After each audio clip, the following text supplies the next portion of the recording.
Good morning, students. Today our topic is class 10th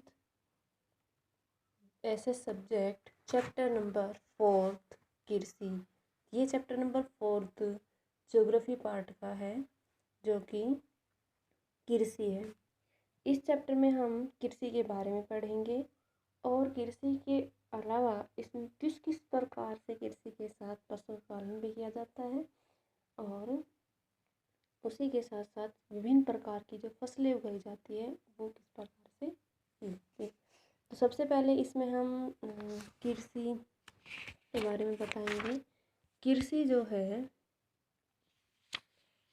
वो हमारी विभिन्न क्षेत्रों में अलग अलग प्रकार से उगाई जाती है।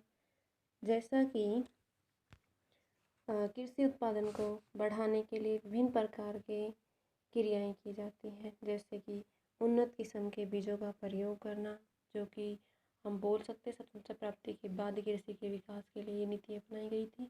या हम बोल सकते हैं इसमें कि कृषि के उत्पादन को बढ़ाने के लिए नीतियाँ प्रयोग की गई, या फिर हरित क्रांति के बाद इन विधियों का प्रयोग किया गया था। तो उन्नत किस्म के बीजों का इसमें प्रयोग किया गया था।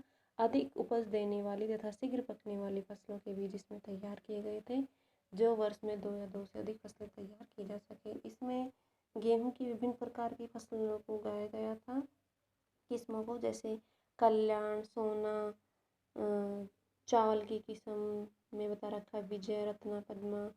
तो इस प्रकार से उनकी अलग अलग किस्में भी उगाई जाती थी। उर्वरकों का प्रयोग किया जाता था।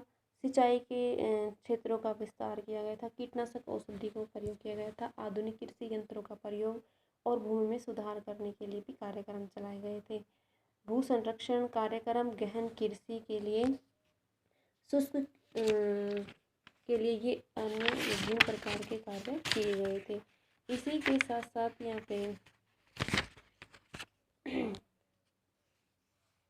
कृषि जो है वो एक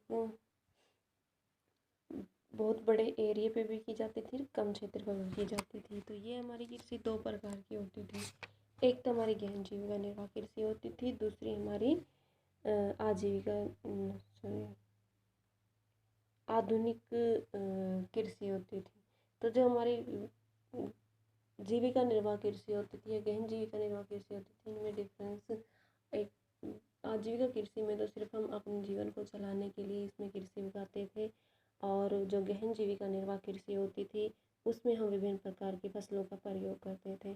उसके लिए इन आधुनिक विधियों का प्रयोग भी किया जाते थे। ये बहुत बड़े क्षेत्र पर की जाती थी, जबकि जो वो फसलें हैं वो बहुत ही कम एरिया पे की जाती थी।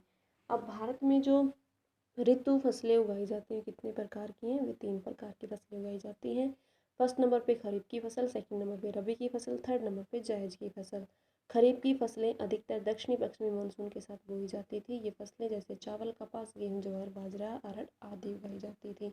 जबकि रबी फसल अक्टूबर नवंबर में सर्दी ऋतु में आरंभ होकर मार्च अप्रैल तक समाप्त होती थी। इनकी प्रमुख फसलें हैं गेहूँ, सरसों, चना, जौ, मूंगफली इत्यादि। और जो जायद की फसलें होती थी वे इन दोनों के टाइम पीरियड के बीच में उगाई जाती थी। रबी की फसल की कटाई के बाद इस फसल को उगाया जाता था। इस ऋतु में तरबूज, खीरा, ककड़ी, सब्जियां और चारे की फसलें उगाई जाती थी।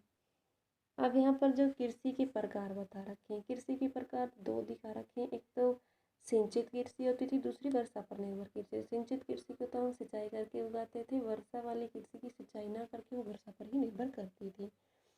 उसमें हमारी वर्षा अधिक हो जाने के कारण सिंचाई के साधनों की आवश्यकता नहीं होती थी। लेकिन जो हमारी सिंचित कृषि होती है उस कृषि में फसलें नष्ट ना हो, इसलिए उसमें इस प्रकार से कृषि की जाती है।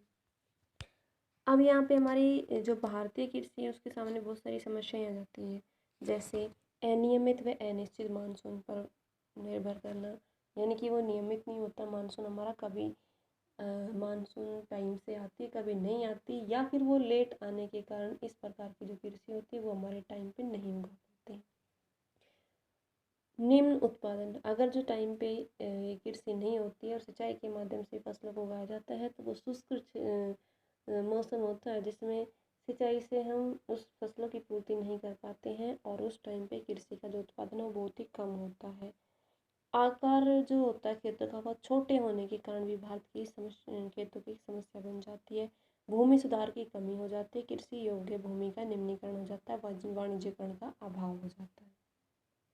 तो ये थी उनके सामने समस्याएं। तो आज के लिए इतना काफ़ी होगा। थैंक यू स्टूडेंट्स, ये आपको क्लियर करना है और साथ साथ आपको ये चैप्टर रीड भी करना है।